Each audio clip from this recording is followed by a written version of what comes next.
It's a go for some high school sports in the fall, but football isn't one of them. Good Wednesday afternoon, everyone. Thanks for joining us. I'm Chris Pisano. The Massachusetts Interscholastic Athletic Association's Board of Directors approved their plan earlier today based on recommendations from the state. And Western Mass News reporter Sarah Granelli joins us live with the details. Sarah. Chris, it's a very exciting day for many student athletes out there, but of course, these rules could always change during the pandemic.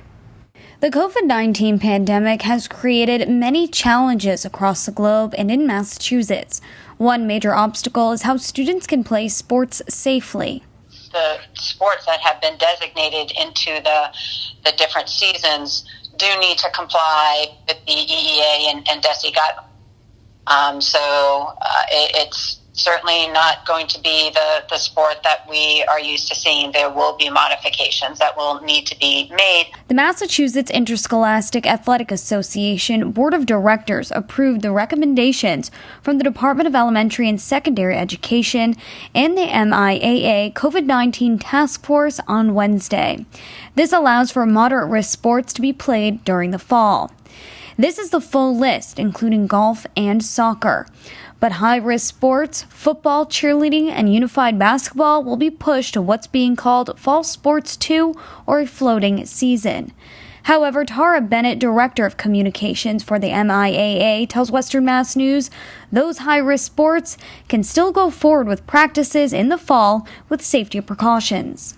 The practicing for the sports will need to comply with the EEA guidelines. There are still guidelines that are in place that are sports specific that will need to be followed for practicing.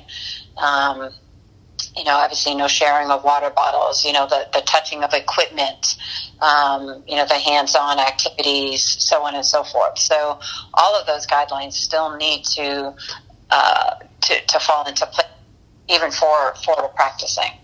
Western Mass News is breaking down the recommended sports seasons for the year.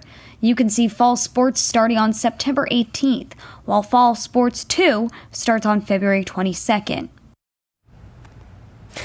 Now, if your school is fully remote, it's up to the school committee to vote on whether or not fall sports can happen this season. And now coming up at Western Mass News at 6 o'clock, hear from local athletes about what they feel about these new protocols.